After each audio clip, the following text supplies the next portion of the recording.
When we begin to tread the path, various matters present themselves to us for our special attention. And one of the items that soon comes to our attention is the matter of symbols. The use of symbols is profoundly employed in self-unfoldment. You find that the symbols intrude into your subjective life. You find that symbols enter the dream state more meaningfully as you unfold, and you obviously want to know what those symbols depict. When you begin to meditate, you use, in some places, the symbol to represent an object of meditation. And so we say that any object that stands for or represents something else is a symbol.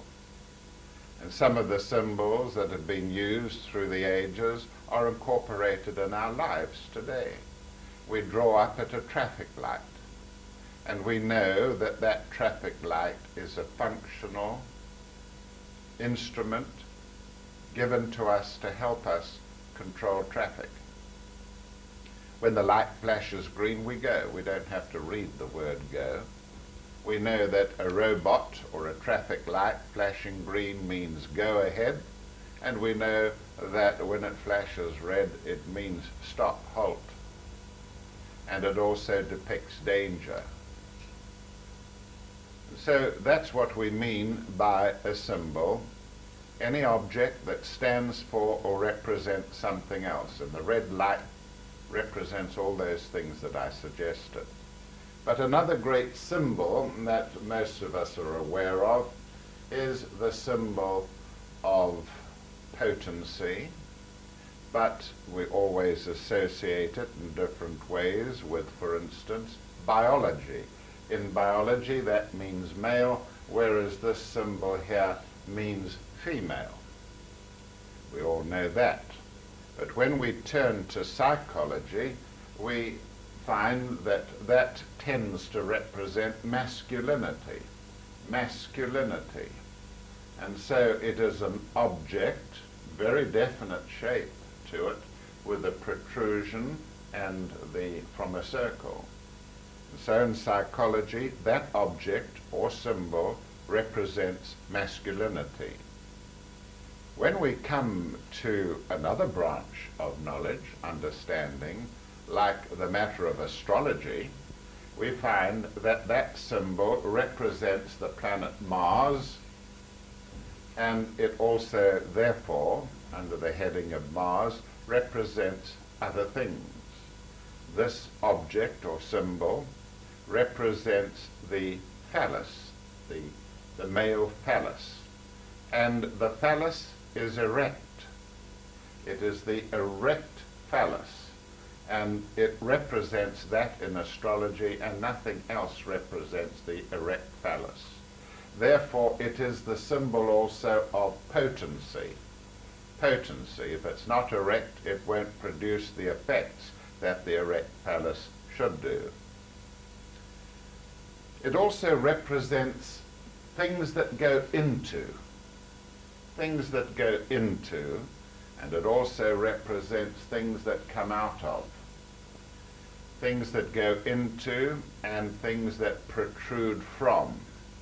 Protrusion, that's a protrusion, and it is a very illustrative symbol. You won't always get symbols quite so illustrative as that. Always remember that symbols and images are very important when you begin to unfold your subjective life. It was Aristotle who said, the soul, the higher self, cannot think without an image. And indeed, the language of communication between man and his gods, and all humans have a god, the higher self. The language of communication is through meditation, and meditation is most often related to symbols. So we're beginning to understand then that the symbol is a very concrete structure, very finite, But what it represents may be very different indeed, and there may be dozens and dozens of instances. If we take the one that we have talked about, where there is going into and coming out of, in the old days, the birth of a child was a mystery. The coming out into the world of the child was a mystery, and it was associated with some terrible things. Most children, and sometimes the mother, died of septicemia. And so this symbol was concerned with violence and violent death and blood. It was also therefore associated with war. It is the symbol also of animals. Mars rules animals, and also the symbol of that which we associate with animals, animal habits, which are lower than your reality, lower than your consciousness. So animal habits, and finally astral projection. When you're looking for favorable times to project astrally in the horoscope, examining your own horoscope, that's what you look for, the position of Mars, and if it is well aspected, that's the good time to do it. Now there are other symbols. One of the symbols that I use frequently is that symbol of the five-pointed star. The five-pointed star, of course, is a symbol of immortality. The stars are immortal. They're there in the same position as they were for thousands and thousands and thousands of years. So I use the symbol of the five-pointed star as the symbol of the higher self, the symbol of immortality, the symbol of eternity, the symbol of the center of a person's consciousness, in which his personality for that life journeys through various stages, but always the central being, the central entity, is the star. But it has symbolically lower meanings. It could mean, for instance, the five-pointed star of the bourgeoisie. And the bourgeoisie are, of course, the middle classes who are stick-in-the-muds. And so eternity now becomes something long and drawn out in its lower meaning. They are the bourgeoisie who never learn, who never listen, who never change, and they can be at the root of inaction in a nation. They can be at the root, as they are at the present moment in Britain and America, the root of extended depressions. And so the symbol chosen there has a glorious high meaning. It is the symbol of eternal things, and it may also represent very low meanings, as I have illustrated through the five-pointed star of communism and the matter of the bourgeoisie. We have seen, however, that symbols are fixed, generally, very concrete structures, but what they represent are very varied. High things, low things, abstract things, concrete things. Very abstract indeed. If we take another symbol, we could take the symbol of the sun. The sun, excuse me a moment, the symbol of the sun rising out of the waters in the east, or if you like, setting into the waters in the west. And so this symbol is the symbol used in astrology of Libra. The symbol in astrology of Libra. And Libra, for those of us who are involved in astrology, rules things that are flat, like the surface of the sea, with things coming out of it. Things like books. There's a book turned upside down.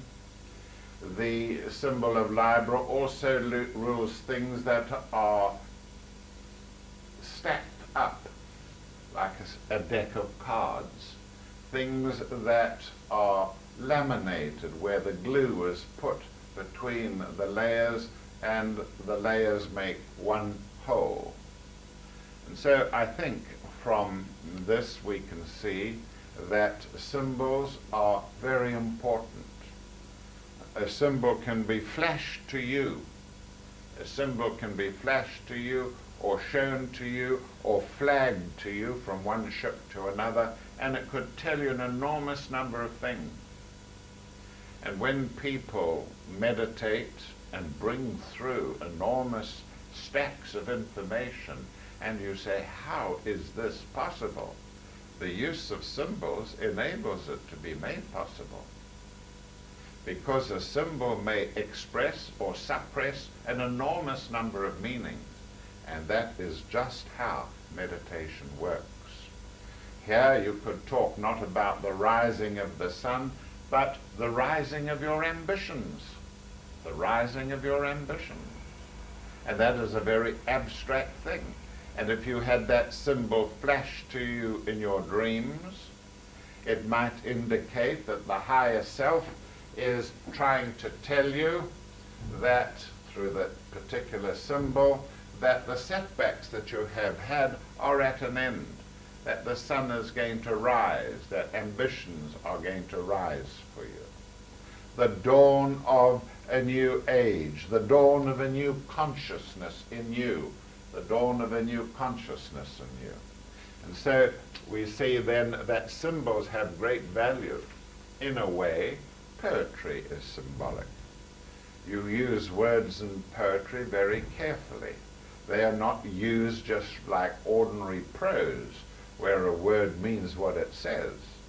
In poetry, which is packed with tenseness, emotion, expressiveness, a word may be a symbol representing a variety of things. And similarly with sounds, with music. The music, the sound, may be very appropriate as a symbol suggesting an enormous range of meanings. And then lastly, the symbol may be taken to represent something secret or hidden. And so through the ages there have been secret symbols. The symbol of the swastika originally represented the knowledge, the understanding that all matter is in movement. The symbol also of immortality. But when the Nazis took the symbol over, they transformed it. And that transformation suggested that there was one nation, that that nation was going to steamroll, and that it had power like the atom, and so on. And so there can be hidden or secret meanings to a symbol. There are many things, for instance in astrology, which suggest incest in the family. Mars in Cancer suggests incense. And if you are a person who is involved in a situation where there is incest, you never get it through from the unconscious, the direct depiction of the incestuous act within your family. What you will get are symbols of that, but they are at a distance. They could be abstract and nebulous. And so you might be being told in your dream certain very, very secret or hidden matters that are wrapped up in a symbol which has to be interpreted. And so let me give you now some of the common symbols that you will experience in your dream life and in meditation. You all know what a bantam is. A bantam is a pretty little fowl, a cock fowl, which has lovely colors, And the characteristic of the bantam is that it will stand up and defend its rights against a cockerel much, much larger than it. And so if you have a symbol in a dream of a bantam cock, it might indicate to you certain things. It is generally taken to represent pluckiness. It is, on the other hand, a ridiculous symbol. If the bantam cock is at the top of the dung heap, where there are lots of worms, of course, to be picked out of the dung, he crows there, and a crowing bantam at the top of the dung heap suggests a ridiculous situation in which you are making a mountain out of a molehill. You are posing. You are strutting around like a bantam, and of course in that indicating your vanity, your priggishness, and your self-conceit. The symbol of fire is important.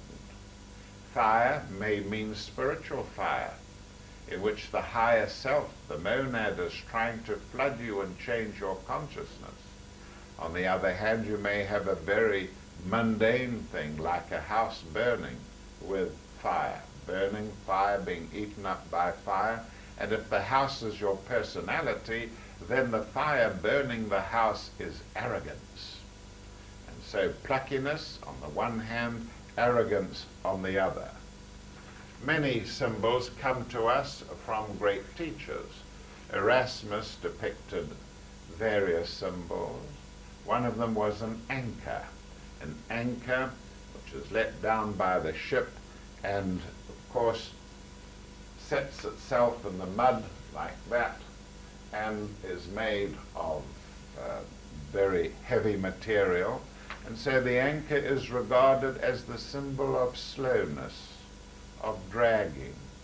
And if you were to pose a question to the higher self and you were asking, tell me something about a depression, is it a good time for me to invest in the purchase of a building for a center to serve mankind, and you got the symbol back of an anchor, it would suggest to you that no, the depression is going to last a long time. It is not a good time to buy, or it is a good time. In symbology, dolphins always represented speed, pace. The dolphins are always ahead of the ships, as you know. When you travel at sea, you stand at the front of the boat, the ship, and you see the dolphins below you diving in front, sometimes crisscrossing in front of the boat, and they were regarded as haste. When the two were brought together, when the anchor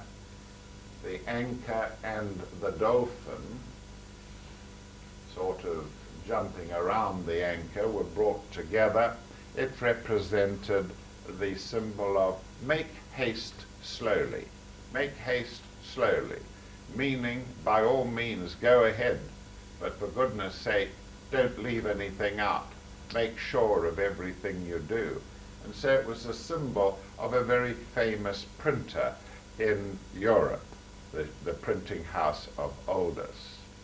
And of course there are many others.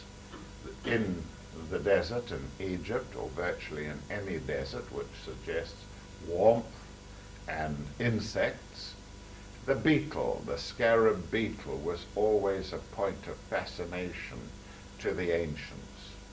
They would watch this beetle approach a piece of dung lying in the desert, and the beetle would carefully cut a slice of this dung, mold it into a circular object, a sphere or a spheroid, and then it would turn round and with its back legs push the roll, the piece of dung, along in front of it. And the way in which the creature did this, the scarab did this, indicated patience, patience with a rolling, patience with a burden, taking care of the burden, planning it, and dealing with it. It also represented the symbol of cleanliness. We think, oh, what an awful thing to do. On the other hand, the scarab cleaned up the desert very, very quickly. And so it was regarded as the symbol of cleanliness. It also represented, in a way, the renewal of youth. How each, and of course of the seasons, how new seasons come every year. And so the symbol of the scarab was very sacred indeed. There were other meanings to the scarab. The scarab meant mental activity as well, because the surface of the scarab is very like the surface of the human brain, where you have the two cerebral hemispheres in the front of the brain, and you have the cerebellum at the back looking just like this, which is the shape of the beetle, the scarab beetle. And they always depicted higher consciousness of the cerebral hemispheres as representing this. Now, some of you may have done algebra. Algebra at school was a capacity, amongst many other things, to be able to label enormously different things and to take them into one consideration, suggesting synthesis. And your personalities are made up of an enormous number of different things. And when you tread the path, it's necessary to put all the elements of your personality together and to present one single symbol of you. And when this occurs, the masters, the higher beings, your own higher self, would flash this symbol through what we call the space between thoughts. I'm sure you've heard me talk about this matter before, how we have a constant stream of thoughts passing through our minds, how through supreme acts of concentration we can slow the thoughts down and eventually create a space between the thoughts, ending and taking up activity again. And the higher self, there's the symbol, and you should know that in future, that is the symbol of the higher self. The higher self may send down to you, the consciousness may send down to you the information that of a scarab symbol. And that scarab, and there are many other symbols of synthesis of personality, tells you just that. You are doing well. The things that you are putting together, you are psychosynthesizing, as we call it, that is a very good activity and you should proceed with it. Just as in algebra, it's possible to say, how can I add those apples and those bananas and those oranges together? They're all different. How can I add them up? Well, in algebra, you say, well, the bananas can be symbolized by the letter A, the oranges by the letter B, and the, what was the other one? Apples by the letter C. And then when you say, well, how do you add them up? A plus B plus C. And you accept that. You know they're all different, but you accept that as representing a synthesis of the three. In the whole process of unfoldment, we have to learn symbols. Otherwise, the teacher would be constantly struggling to explain every little thing. And you know very well that the symbols of man's unfoldment are very extensive indeed. We may depict man's unfoldment pictorially. We may say that man is a personality thrust down into the soil of matter. He has, there's the soil, he has three bodies. He has an emotional body, a physical body, and he has a mental body. and the inverted triangle is always the symbol of the personality. The soul is sensed, and it is an upright triangle. But there is no connection between the soul yet and the personality. The next stage of this unfoldment of man is when the personality begins to sense the presence of the soul and put out a shoot, just as if it was a plant under the soil, put out a shoot in search of the personality. The moment that that happens, the soul takes a step towards its lower vehicle.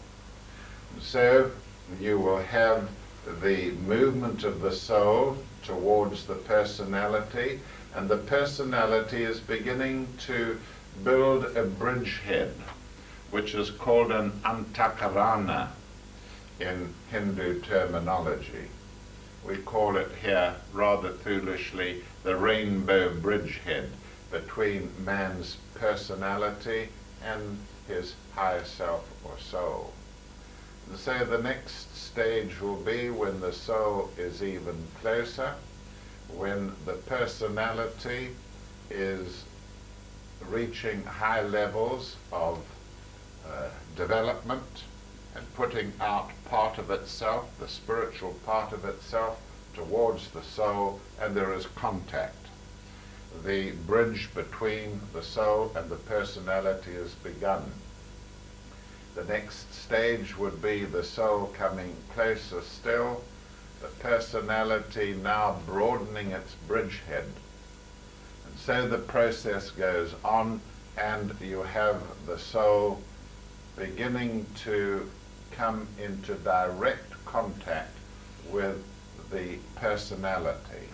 And all the time there is growth and consciousness of this personality as the soul fuses with it.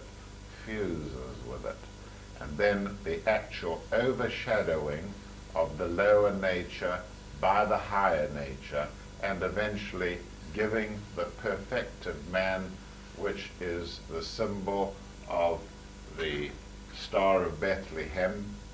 And then you could put a point in it, and you could then, which suggests a wheel, and put the symbol of immortality in it, which is that. And that indicates the master.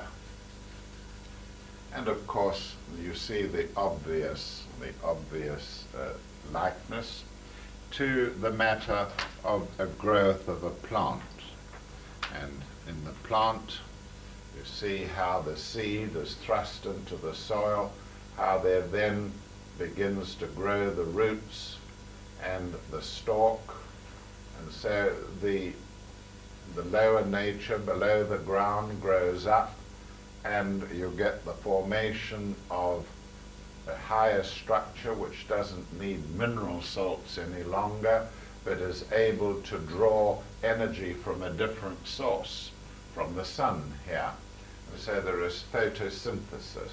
The photosynthesis continues, the leaves, the receiving plates develop, the roots go further into matter, but the orientation is up the stalk, or antakarana, towards the higher self.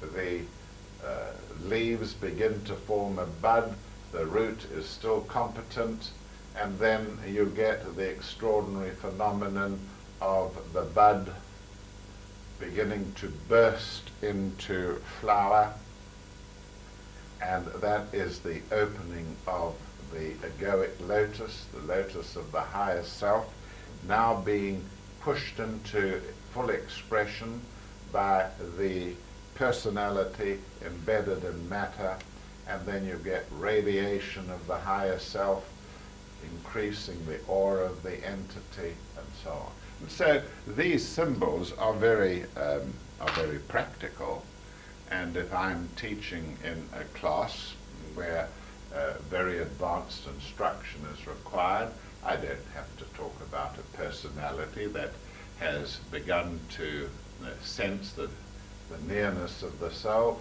all I need do is to say, take the personality and consider its efforts to reach towards its higher self. And it is at this stage that the nature of abstract thought is paramount. In other words, I'm using symbols. And that is very helpful indeed in spiritual unfoldment. The next thing I want to do is to give you some more examples of symbols. Some more examples. We have seen in my lecture on reincarnation how the butterfly is taken to represent metamorphosis in man. How it begins with a caterpillar, begins with an egg, changes into a caterpillar, and then into a chrysalis, and from the chrysalis stage into the butterfly or imago. And all that is to depict exactly what I have given you in other symbology. And so the use of symbols is very effective indeed, and a butterfly suggests the ascension of a caterpillar into a higher kingdom, different dimensions, using different organs of sensation as well as different organs of movement. And these matters are beautifully illustrated in various symbols down through the centuries. I have here a series of 4 symbols which were used frequently in Christianity, found in old Bibles and pictorial books to do with Christianity. And here you have the fishes, of course, and over here the candle, the cross, and the fruit. Quite easy, simple structures. We say, of course, that the fishes indicate, as you can read at the bottom here, the fishes indicate mission, that they are involved in a mission. They don't tell you much. The reason why the 2 fishes are placed as they were is that the symbol was taken from fishes that chase each other in the Sea of Galilee and dart around each other and give that sort of impression. And so the symbol of mission or purpose, the symbol here of the candle is that of prophecy. The symbol of the cross, you've obviously read for yourselves as being the Gospels, representing the Gospels of Matthew and Luke and the other close disciples. The fruit here represents the fruit of prayer, the fruit of the various other aspects of Christianity, like giving to the poor and so on. But what must strike you is that the symbols are way, way out of date. They're way out of date. And part of the problem of Christianity is that its symbols are outworn. Its symbols are outworn. These symbols mean nothing in our modern age. If it weren't for the fact that the fishes were one of the symbols of the 12 signs of the zodiac, the symbol of Pisces, the fishes, this symbol would have long gone out of existence. It is a defunct Christian symbol, but it has been taken up by astrology, strengthened, and has a continuity of existence just because of astrology and not because of Christianity. The candle, how many candles do we see today?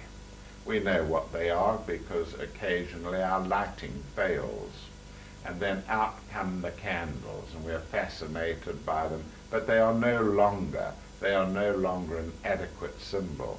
If you were to put there some other form of lighting or enlightenment, things like the computer. If you were to put a computer here, of course, it would update the symbols. The symbols would then be important, and that's what we're involved in spreading the esoteric teachings, in planting and expressing new symbols, symbols that are adequate to our own day, to the problems of mankind today. And of course, the others are the same. This fruit here, the fruit of the Gospels, yes, there's expression of it in America. I would say that most of the fruits of Christianity are Dead Sea fruits, fruits that grew around the Dead Sea and never were edible. You get Dead Sea fruits growing in the desert of Arizona, especially around Phoenix, and they're grown for ornamentation. Orange trees with their smell, beautiful smell, perfume, but you can't eat the oranges.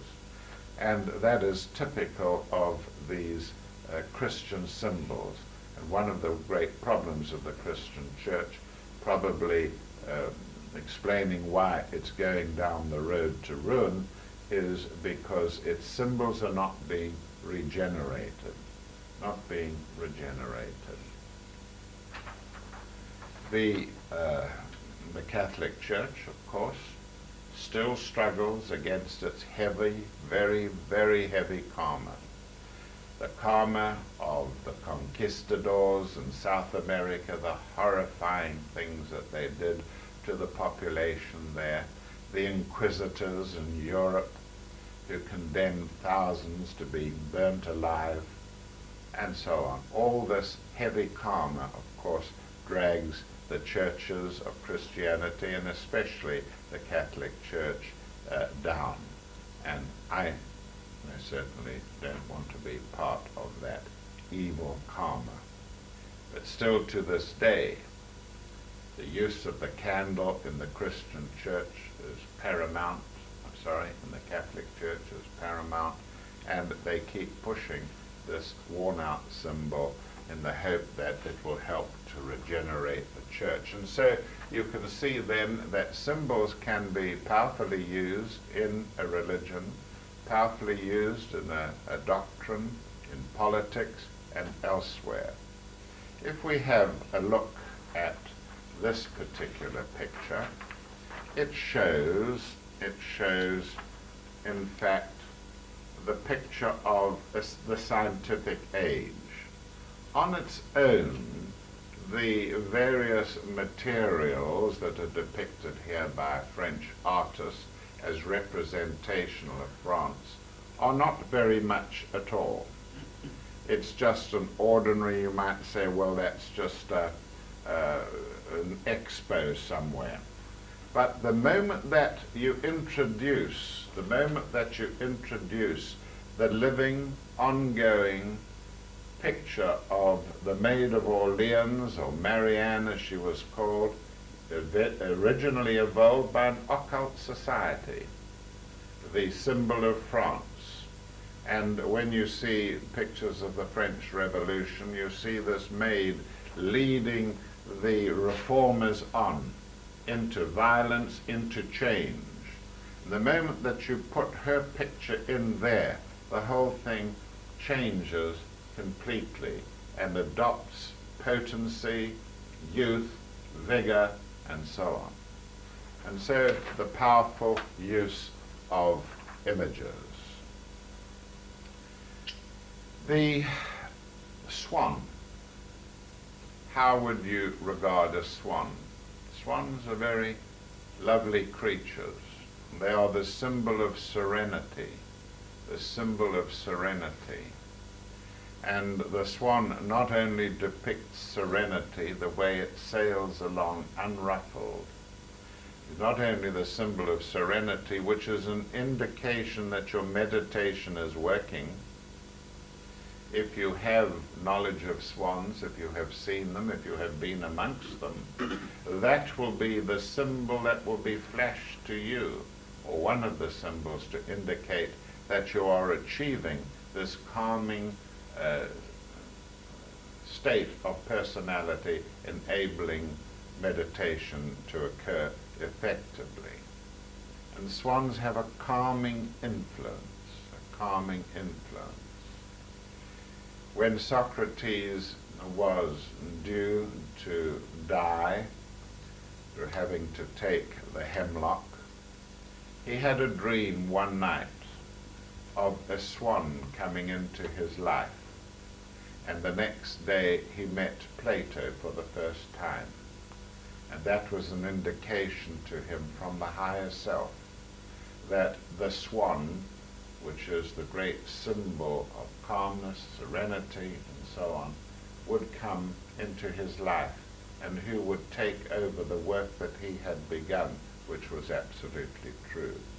They called Shakespeare, not the real Shakespeare, but the one that we know today, they called him the Swan of Avon, the Swan of Avon, because swans were believed to be visited by the muses, and swans were therefore indicators of people who were creative, like poets.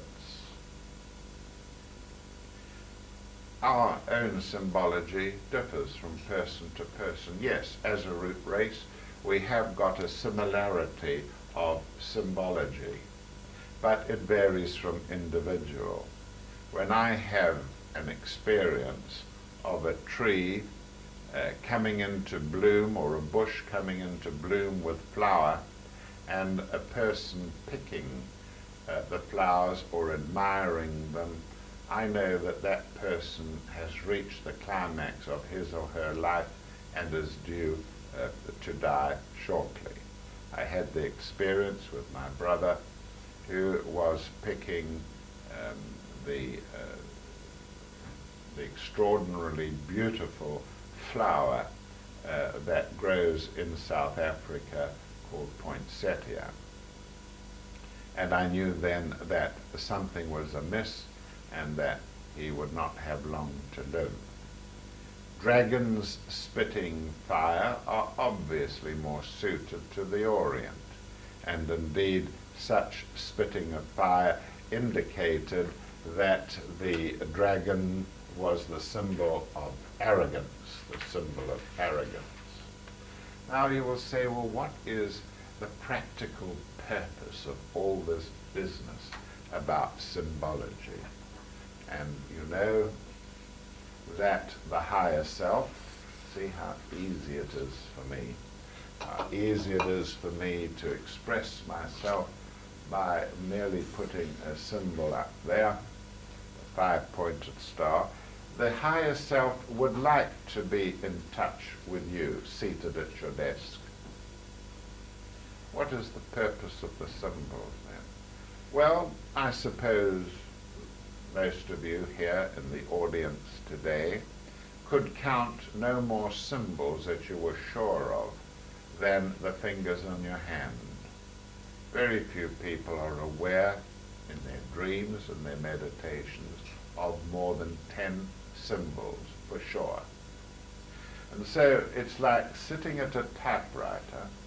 It's like sitting at a typewriter or a keyboard of some sort, and you're wanting to establish communication with a higher self.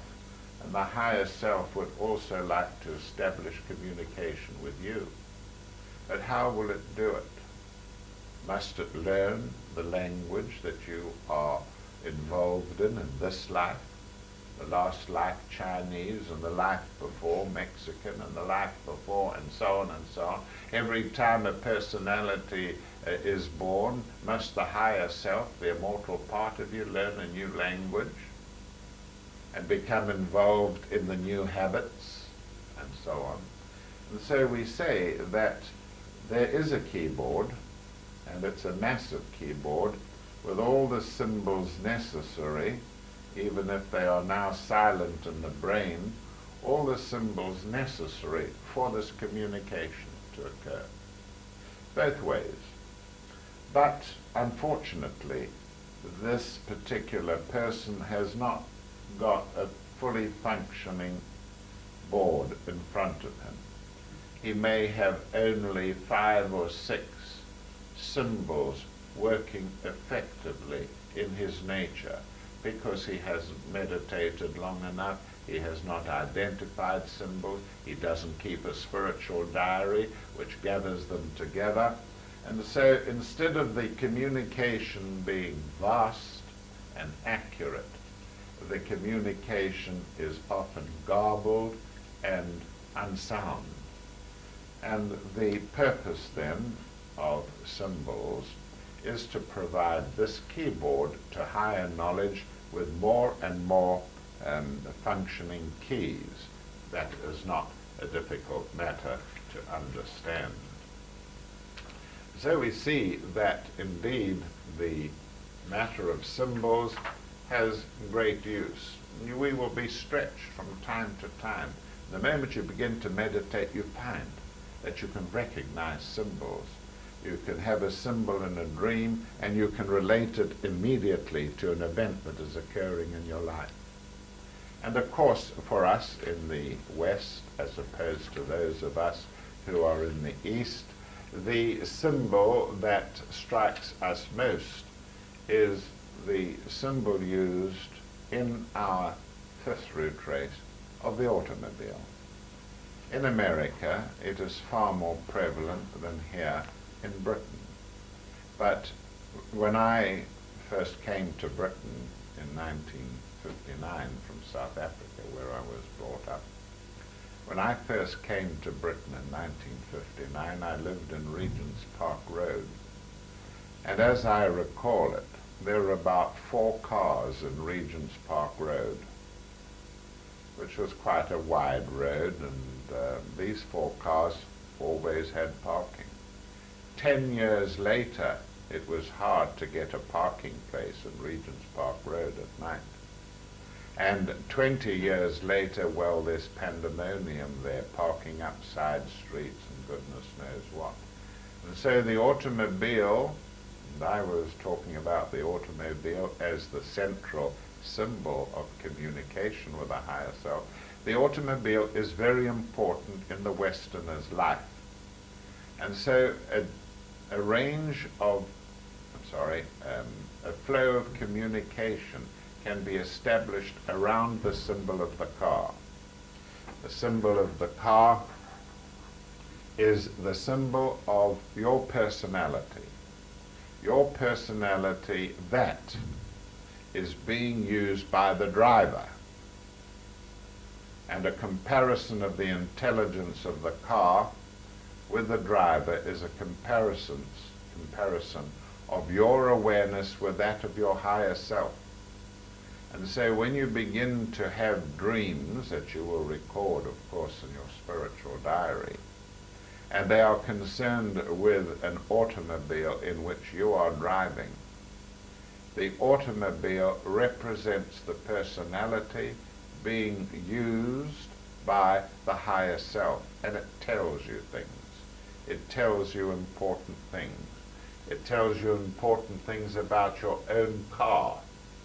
And so when the car is shabby and it is falling to bits, then you know that your structure needs pulling tightly together.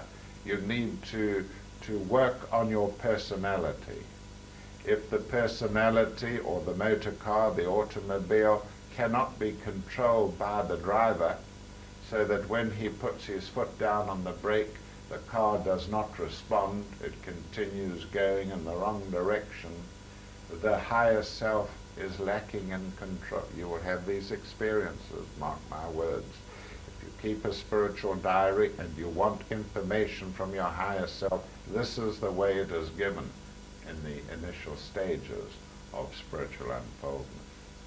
If the steering wheel is wobbly and the car goes in all sorts of directions other than what the driver wants, it means that you are taking directions which are not acceptable to the soul's purpose in that life. When the car runs steadily and speedily, then that is an indication that the higher self has control over its personality and you're doing well. If it begins to peter out on a hill because there's no gasoline or petrol, it indicates that you're coming to a situation in which the speed with which you're climbing the hill, or the steepness of spiritual ascent, is not commensurate with the amount of energy you have available to do it. You're climbing too high, too fast, or if you like, you're getting too big for your boots. And many people suffer from a thing like that. So all sorts of things can happen. Perhaps I might quote for you the experience of John Lennon, if I can find it. John Lennon used to have this sort of dream symbology himself. He used to have that kind of symbology. And John Lennon's experience was that let me read it for you, if I may do that. If I may read it for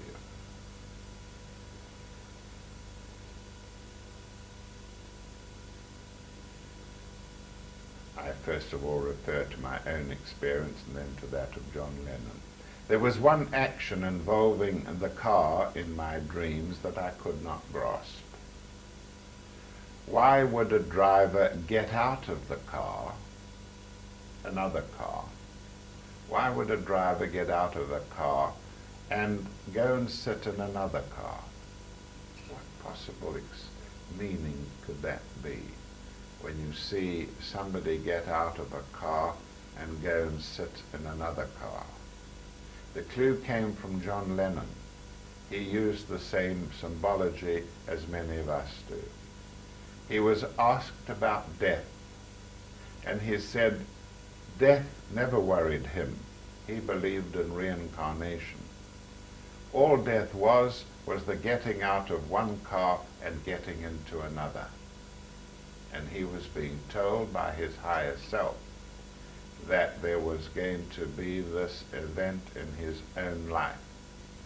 Probably the higher self knew the machinations, the plot of the assassin who eventually killed him. He was being warned, he was being told, and he had this dream several times, and that was what its intent was. Now, that was the case of John Lennon. I can also refer to a case that occurred in my own group, in my own ashram. I had a dream about one of the guys in the group who had a father, of course, and this father got out of his car and started to look for another. And I asked him what the trouble was with his car, and he said the car's lights, and the inside light in particular, were on the blink. And he had to go and get another car, which he did, and he drove off in it. Quietly, over the next 4 weeks, I was able to prepare this youngster in the group for the knowledge that his father would die fairly soon. In fact, as it turned out, the father had a brain tumor, and this brain tumor was progressive, and eventually it was discovered. He had operations for it. He thought they were going to be successful, but the higher self was telling me that this guy was going to die. He was going to change cars, as it were. Now, you have heard from me quite a lot about the subject of symbology, and we must understand that symbology is very old indeed. We know that the Bible, the Old Testament, and the New Testament are symbolic of many things. We read very frequently of the fatted calf, the golden calf. We hear of the inner sanctum, and so on. The Romans and the Greeks had such symbols of their own, and the Red Indians had their own symbols, names like Sitting Bull and Red Leaf, and so on. These names were taken from nature. We take our symbols from our lives. And if they are used in a doctrine or a teaching, they can be the core of it. So you can judge the future potency of a group, an order, a commune, by the strength of their symbols. Sometimes the symbol is a song around which they can build themselves. And the song means something, especially where you have football, soccer crowds, who are held together by a song, or held together by a ritual that has an outer symbol, as it were. At the moment that the symbol is seen and recognized, things fall into place. The Nazis used to do that. It was Hail, which meant, of course, I am a Nazi, I hope you are, and because I am a Nazi, I believe in Ein Reich, ein Volk, ein Führer. One people, Ein Reich, ein Volk, one people, one government, and one leader. And immediately Nazis recognized that in each of them. They were unified. They knew what it was all about. They might have had doubts before that. Similarly, the flag they used, and the Deutschland über alles, the hymn, and so on, unified them into a very, very powerful force indeed. Now, that concludes my talk on symbols and symbology, and I hope some of you have got questions.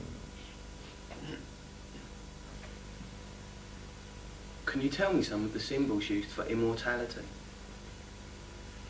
Have you never wandered along the seashore alone and felt the calming effect of seeing the breakers coming in, dashing themselves on the seashore, falling back, doing it again and again and again, realizing that the sea has washed these shores for thousands of years? But there are, of course, other symbols of immortality we can study. Probably the reason why the great religions came out of deserts in the Middle East was because of the clear skies. The clear skies meant that in these desert regions, men lying flat on their backs, gazing up into the night sky, would observe these great symbols of immortality up there. Indeed, the ancients believed that each person had his own star up there, and they were not wrong. Because for most of us, the ultimate is that we are a logos for a planet or a star. We are the incarnating entity using a star or a planet in the heavens. And so it was not surprising that indeed the religions and philosophies tended to come out of deserts. For myself, I found the concept of an eternal life behind the disk of the sun something that moved me deeply and always comforted me in immense difficulties and trials that I suffered. The concept that there is a being behind the disk of the sun is not new. In ancient Egypt, there was one outstanding pharaoh who tried to change the religion of Egypt by suggesting there was such a being, an entity behind the sun. I have had the opportunity, of course in another body, to travel behind the sun to see what lies there. And it is a stupendous experience of this great life and its expression there. I like to use this picture, which I chose at the time, to go with the title of Life After Death in a Nuclear War. There was indeed a period when in the 70s we believed that a nuclear war would break out. And then the matter of immortality was very profound and attracted us strongly. We were even considering storing water in different containers so that the blasts that would hit London would not contaminate the water. We were going to build a shelter which would open out onto the bank of our river and be thus sheltered, and so on. And it was then that the feeling of immortality was so strong in me. And so I chose this lovely picture of the Logos, the great entity incarnated in our solar system, for that book on the subject of life after death and a nuclear war. I think it is a wonderful picture, and it shows man on earth appraising the divine being behind the disk of the sun. It was the great pharaoh Akhenaten who suggested there was this great living being. We can, of course, use an invocation that enables us to reach, to contact that great being, and we may use it to precede our meditation. O thou who givest sustenance to the universe, from whom all things proceed, to whom all things return, unveil to us the face of the true spiritual sun, hidden by a disk of golden light, that we may know the truth and do our whole duty as we journey to thy sacred feet. That invocation is not in any way exclusive of any religion in the world, and it takes into account the daily sustenance with the Lord, which the Lord of that great body, the sun, pours towards the planets. We are, of course, talking about the central spiritual sun, a planet, moving in a circular orbit, wobbling behind the disk of the sun, to which the masters of all the planets in the solar system gravitate when they take the fifth initiation and become indeed true solar angels. So my suggestion in answer to your question is that you try some of these eternal factors, to ponder on them, brood on them, and see how they affect your own life. One of the most profound experiences I had in the early days of my unfoldment was the realization that the planet we live on is a living being, and that the solar system is a cosmic entity, and that I and you and all of us are parts of him. We live within him. Within him we live and move and have our being, as St. Paul said. Any more questions? Yes. What can my higher self tell me about meditation? Well, if we need advice about meditation, it usually indicates that we are just beginning that process. Some people spend 30, 40, 50 years meditating and don't need to ask such a question, but the question is important because very many people drop out from meditation because they don't get results. And one of the things that the higher self does tell you, by symbol and by implication through your dreams, if not through your meditation, that you should not look for results. Don't go to meditation if you want to find results, if you measure the success of your meditation in terms of results. Results there will be, but they will be very, very subtle indeed. You will be astounded when you look back a few months in your life and see how your attitudes have changed, how your habits have changed, and so on. I always think that in the early stages of meditation, it is helpful to have a great mantra that you can refer to. You don't need to learn it off by heart, but you can ponder on its words. When we talked about the disk of the sun and the great being behind there, we often think of the Buddha, who is probably the highest born being that we have recorded history of. And he was often seated before the disk of the sun. He was the great being who propagated enlightenment, and Buddhism is the religion of enlightenment. And so if we take a picture like this, it can depict many things for us. It can depict the great disk of the sun. The inner circle suggests the heart of the sun and the orbit of the sacred planet behind the sun. It shows a Buddha-like figure seated for meditation. That's the first stage of meditation, is to seat yourself.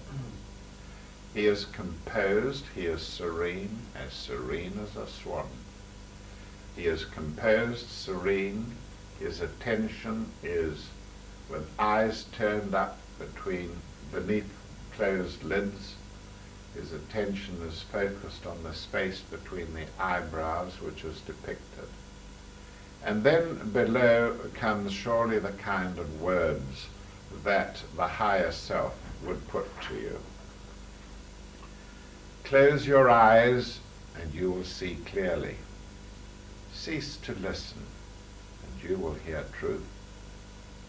Be silent and your heart will sing. Seek no contacts and you will find union.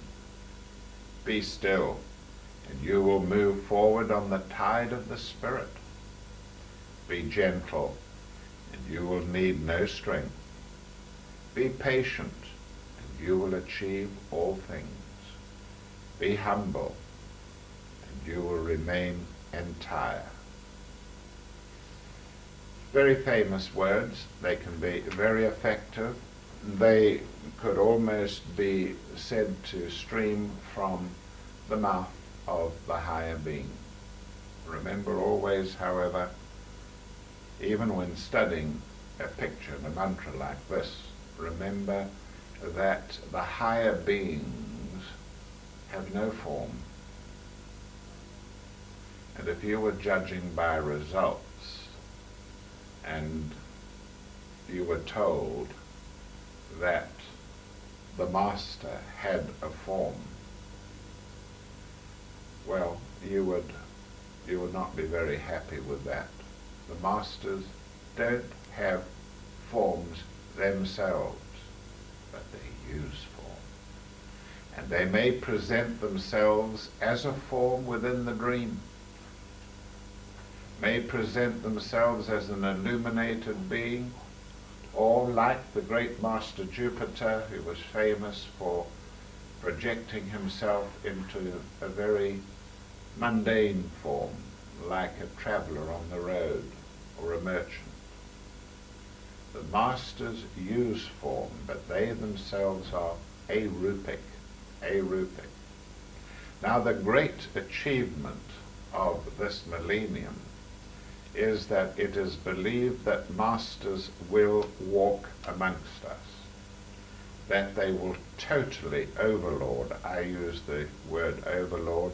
The theosophical word is to overshadow. I believe that overlording is a further stage of overshadowing, and I believe that overlording will take place, is taking place already, and will mark the great event of the end of this century. Thank you. Are there any questions from over here? Yes, young man. how can I comprehend the consciousness of a higher kingdom? How can you comprehend the consciousness of a higher kingdom? Yes, the consciousnesses do vary tremendously between kingdoms. Not even science today will say that the vegetable kingdom has any degree of consciousness, though we know it to be true. And yet when you look at the vegetable kingdom and you consider the solidity of a mountain range of rocks and so on, you realize how different those two kingdoms are, the mineral from the vegetable.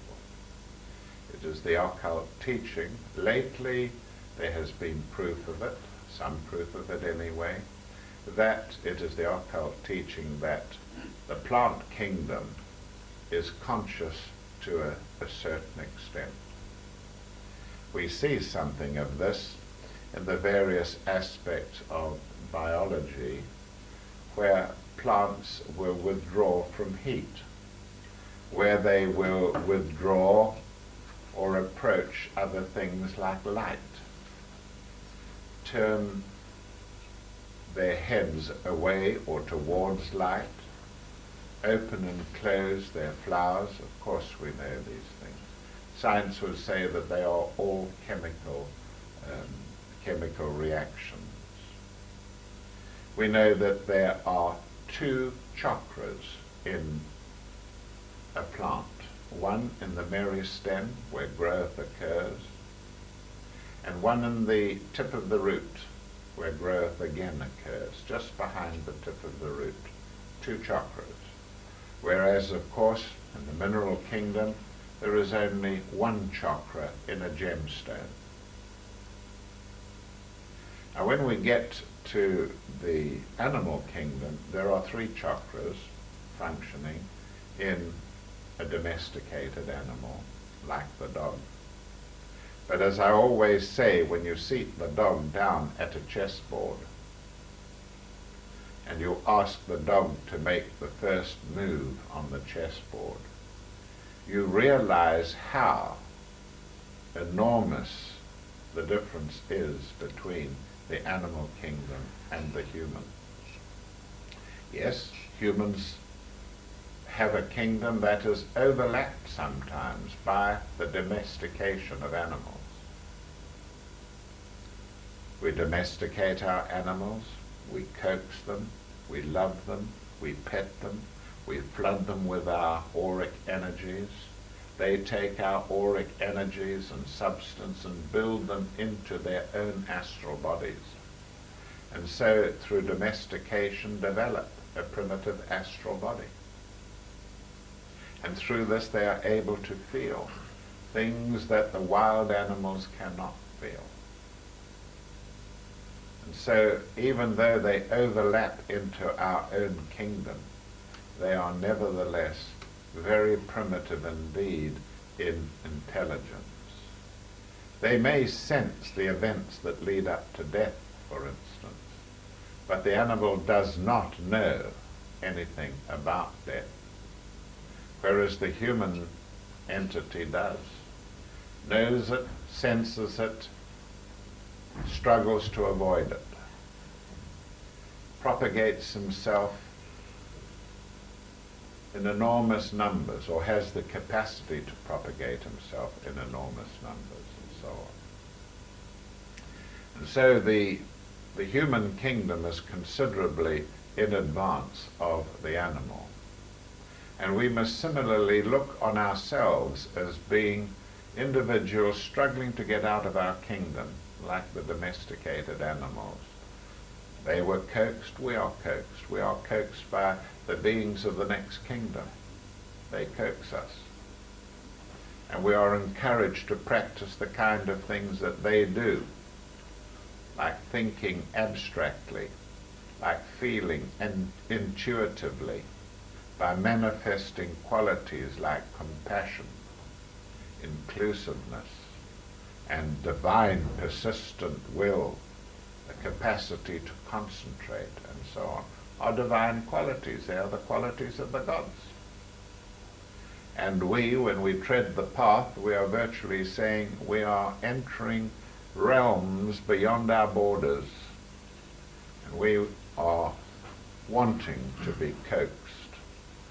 We call them disciplines. Disciplines. We don't know to what extent the animal kingdom suffers in the process of becoming overlaps into the human. We don't know what they suffer.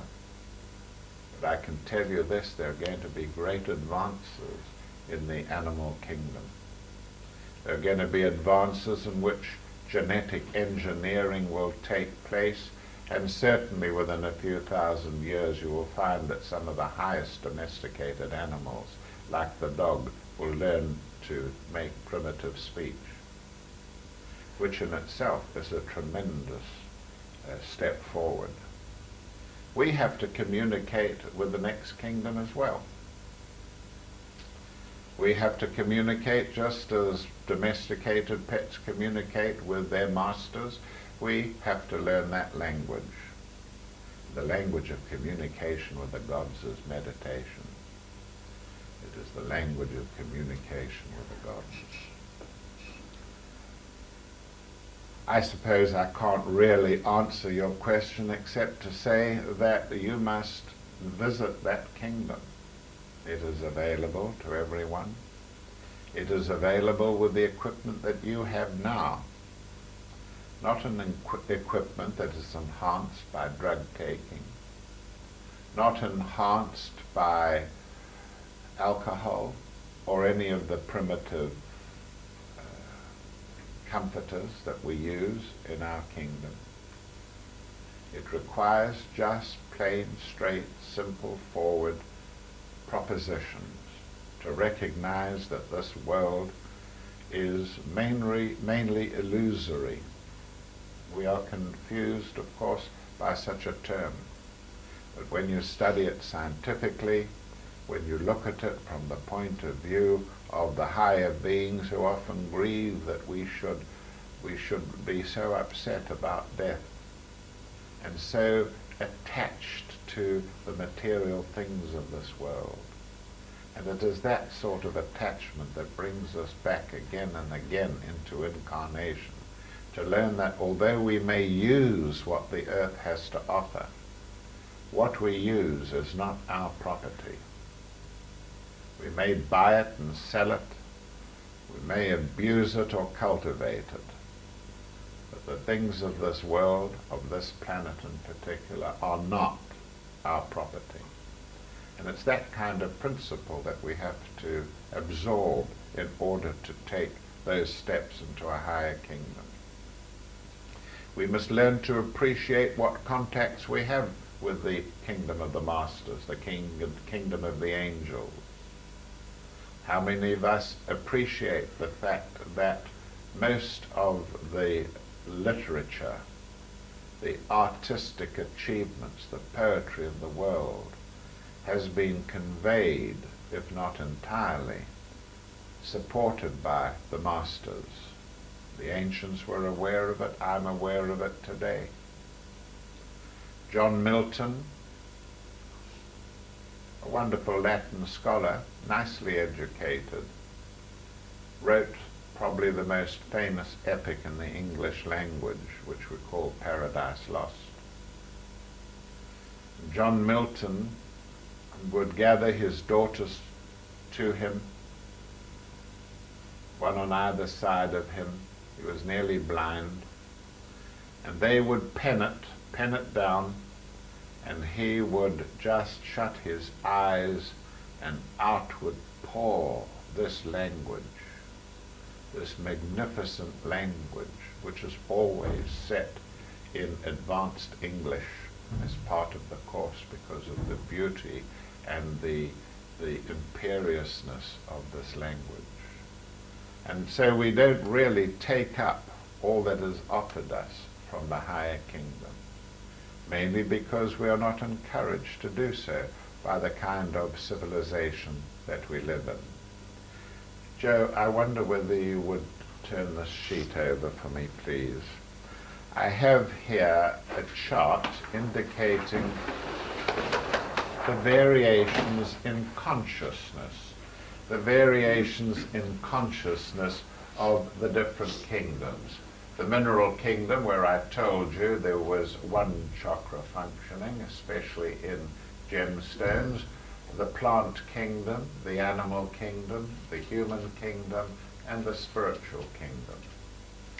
And here, of course, are the great planes, the divine, the monadic, the spiritual or nirvanic, the intuitional, the higher mental, the lower mental, the astral, the etheric, and the physical.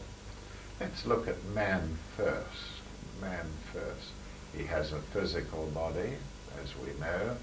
He has an etheric body which vitalizes him, especially his nervous system. He has an astral body of considerable influence, probably the most important factor in his life.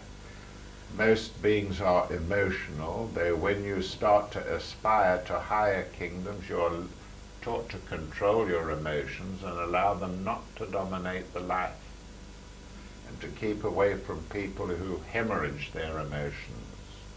And then we have our mental nature, which is not completely formed. We have the lower mental nature here, which manifests as active intelligence in us. Then there is part of us, especially in the most advanced spiritual humans, part of us is higher mental, and that crosses into the heaven worlds, there. The higher mental part of our nature is part of the spiritual kingdom. And we're in the process of developing our capacity to enter the spiritual realm. And it is from there up that we really think in terms of the masters. Now let's go to the lower end of the scale, the spectrum. Notice that the mineral kingdom is predominantly physical. It has an etheric nature. Some rocks, like the rocks of a mountain chain, would not have much etheric quality in them, and hardly any emotional nature within the mineral kingdom. So that's the shape of it, their consciousness. When we come to the vegetable, we notice that the vegetable kingdom has a greatly expanded etheric body, a body of vitalization. And indeed, we eat vegetables and we consume the vitamins of the vegetable kingdom and the fruits and so on, and they are very effective in helping us. The part of the vegetable kingdom that is emotional is still very small, minute, but it is there. And we're beginning to see that plants react to human psychology, human behavior.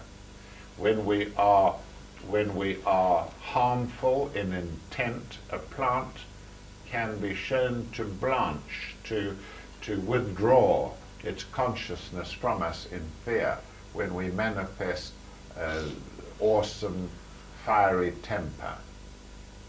The animal kingdom has, of course, 3 chakras functioning, one here, one there, and one there, but speaking in wider terms, the 3 chakras are all below the diaphragm. The astral body is considerably developed, and there is even the suggestion of a mental nature.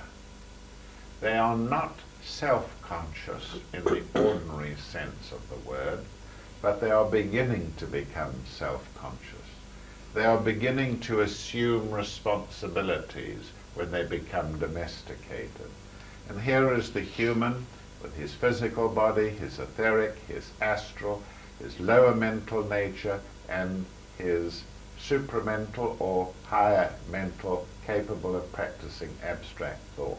And then you get the master, beginning to become, in the first stages, arupic, non-form, losing the physical form, having access to an etheric form, even able to use the etheric form of a disciple, And then we have the astral nature of the master, which is again diminishing, and then his mental nature here, very much more developed than ours, and then of course his spiritual intrusion into the higher realms of Atma, Buddhi and Manas. So that is the entity that we call a master. Are there any more questions? Yes, yes, young man. Dr. Baker, how can I improve my dream life? The way to increase the dream life is to change the way in which you live, and also to thin the barrier between your objective life and your subjective life, which we normally call sleeping. In sleeping, of course, we don't have very much control, but we know from scientific research quite a lot about the sleep state. We know that sleeping is a process in which there is a fall into deep sleep and then a progressive coming out of it after we have had sufficient normal deep sleep. The problem here lies in the fact that the activities of the dream world, the astral world, cannot reach consciousness, the physical brain. The attention has departed from the physical brain, and the consciousness is not now in the physical brain able to remember what's going on down here where the attention is directed into the subjective world. We do have dreams, of course, there's no question about that. We dream every night. But the capacity to remember dreams may become greatly diminished.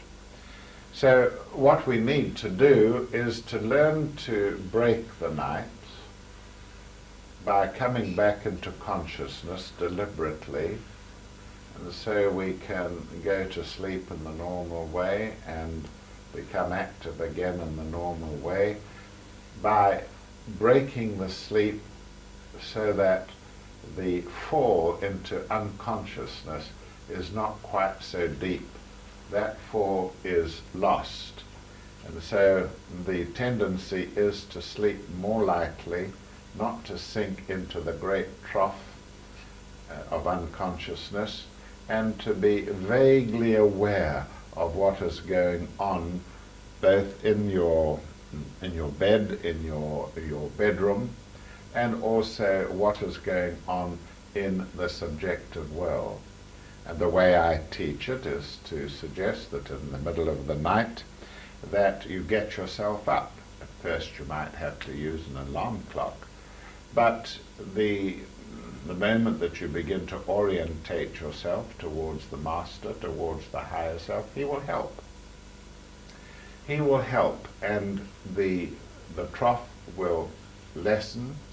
You get yourself up and you have a course of activities. You can, as I usually say, get yourself a cup of tea, sit around, don't watch television, that's fatal, but sit around, pick up your book that you're concentrating on, or the one that is most difficult, read it, and the moment you feel sleepy, then you can go off again.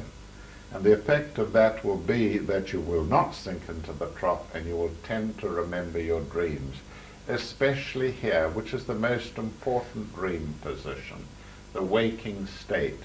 If you want to posit questions, you can posit them in the spiritual diary when you go off to sleep, or you can sound them and repeat what it is you want to know as you go off to sleep. And then as you wake in the morning, even here sometimes after this trough, when you awaken in the morning, the answer should be given to you by then. Whether you remember it or not is a different matter. The waking dream is extremely important. The other factor that affects the dream life and the ability to remember it is the way in which our outer lives are conducted. Some of us can't avoid becoming involved in life intensively. You find that some people, by virtue of their professions, have to make many decisions. And decision-making is right against remembrance of dreams. Some of the most gifted people I know who are doctors have to make an immense number of decisions during the day, and important ones too. The more decision-making you are involved in, the less likely that you are to remember your dream material. Now, there's not much I can do about that. It's just a matter of adjusting your life. Perhaps you are making decisions unnecessarily, wearing yourself out, making decisions that need not be taken at all, or can be all taken at one time and not spread out right to the moment you go to bed and try and sleep and remember your dreams. The other thing, I'm afraid, is the one that I've got to come back to, and that is smoking. Smoking is the greatest single physical inhibitor of remembrance of dreams. The greatest single inhibitor. I always say that people who smoke have to have a completely different formula arranged for them in order to overcome this difficulty. Somehow or the other, the smoking materials, perhaps the nicotine, whatever it is, inhibits remembrance of dreams.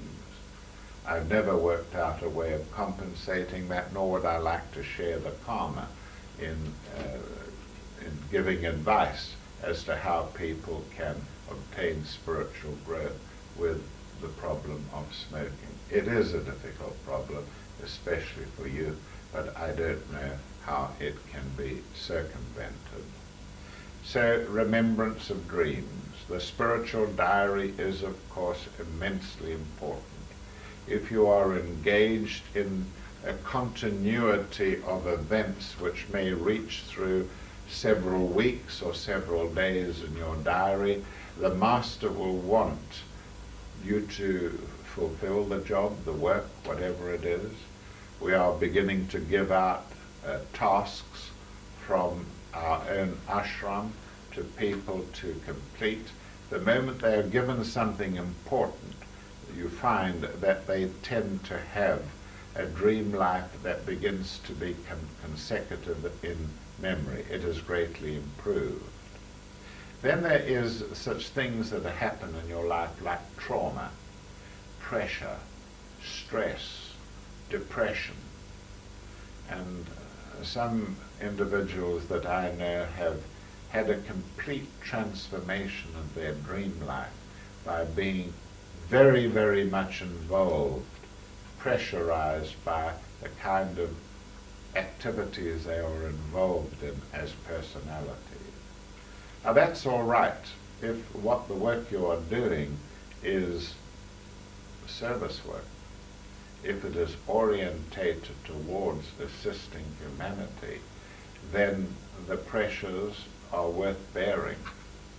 When they are merely the pressures of working for somebody, a materialist, working for somebody who gives you £10 a week more than another, you need to adjust that.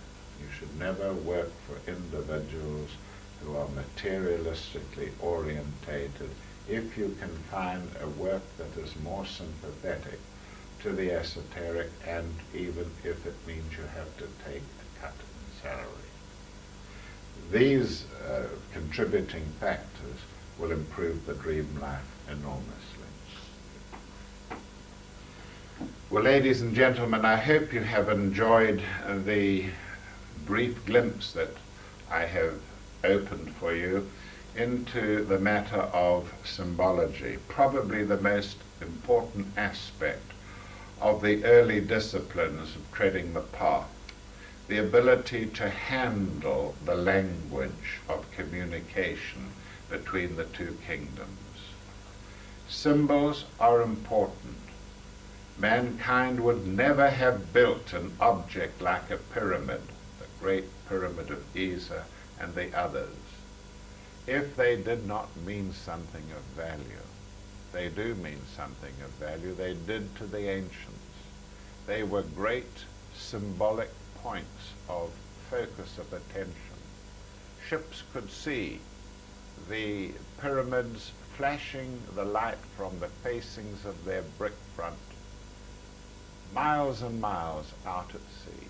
We don't remember that today, but that was true in those days. Symbols are important. The great seal of the United States of America depicts a pyramid, and on the pyramid there is a capstone missing. The top of the pyramid is missing. And mankind is like a pyramid, missing its capstone. The highermost part of man's nature is not yet developed. The capstone is missing. And through symbols, we can learn to put that capstone where it should be. Thank you very much.